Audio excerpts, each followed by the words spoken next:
The Västberga helicopter robbery in Sweden marked a monumental moment in the country's criminal history.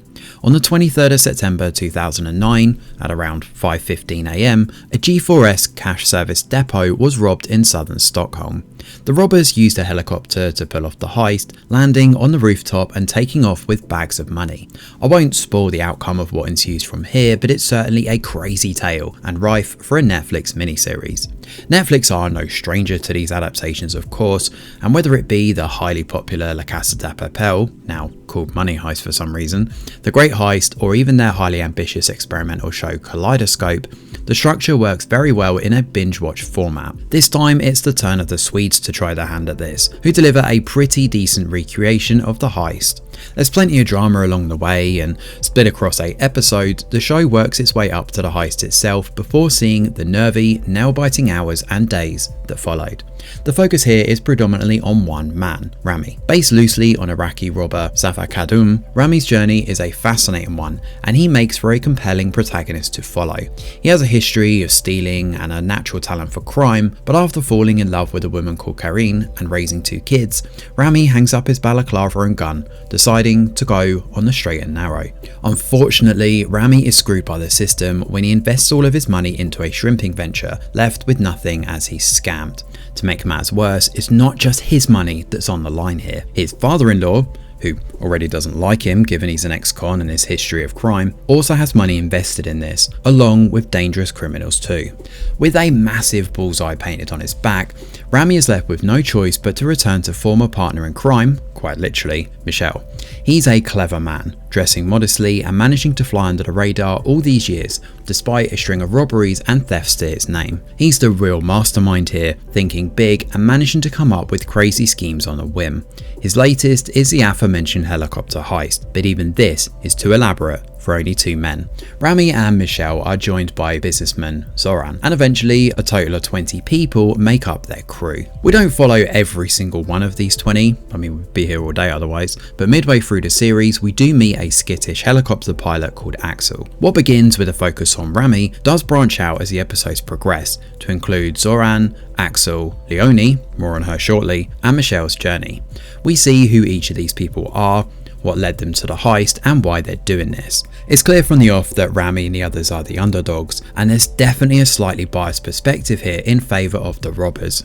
Rami in particular is made to look incredibly sympathetic, and it's hard not to wish him the best as he undertakes this crazy heist. To add to all of this, there's a crippling undercurrent of racism here, along with a look at what drives individuals into the world of crime. But these are very much used effectively on the peripheral, just to add a slight edge and tension to everything. Of course, it wouldn't be a cat and mouse chase without an authoritarian force after the gang, and that's where Leonie Hamsik comes in. She's a no-nonsense officer who wants to do right by the law, but finds herself struggling in the face of bureaucratic loopholes. Early on, she finds herself under fire for the way she handles an arrest, but as we hit the second half of the show, her attention is very much on this heist. Leonie is always one step ahead of her colleagues, almost annoyingly so I may add, and it makes for a slightly frustrating watch because the rest of the force are made to look like absolute idiots throughout the show. Granted, the series is quite faithful to the true events, but it would have been nice to see more of a hard edge to the cops, just to ratchet up that tension a bit. The show's grainy, gritty feel is definitely helped by the amount of fly-on-the-wall camera work here. There's far less cinematic wide shots and sweeping vistas seen in other productions, and instead we get up close and personal as we follow the characters in what very much feels like a reenacted documentary. This approach is surprisingly effective, and during the heist itself, instead of going for big establishing shots and a bombastic musical score, everything is very minimalist and boots on the ground. The tension feels organic, relying heavily on the little things going wrong or the chatter across radios to really get that nail-biting tension going. However, this feel of following the characters as they get ready for, and then take part in, the heist is a bit of a double-edged sword. When the action picks up, it's incredibly tense as mentioned before. The final 3 episodes in particular make the ride to that point absolutely worth it. However, there's also the feel of the show dragging its heels a bit, especially during episodes 3 to 5. These really lack the flair needed to keep a sprightly pace as the heist is set up and ready to go. With something like La Casa de Papel, you felt compelled to watch episode after episode, as the series threw out big cliffhangers, crazy twists and a much more urgent feel to everything. By comparison, this plays out as much more of a straight-shooting drama, involving a lot of scenes depicting the day-to-day life of these characters. Leonie has a kid who she looks after at home, and while I understand the idea here is to contrast how work and life can be blurred, just like it is for Rami with his kids and friction involving partner Karine, these parts of the show could very easily have been trimmed or tightened considerably. With an 8-episode run to play with, there's almost a little too much breathing room here, and I can't help but feel a sharper 6-episode run would have served the show a lot better. However, Helicopter Heist is a faithful retelling of this crazy Swedish heist, and a compelling drama in its own right. Its gritty, grounded approach is both its greatest asset and the biggest deterrent.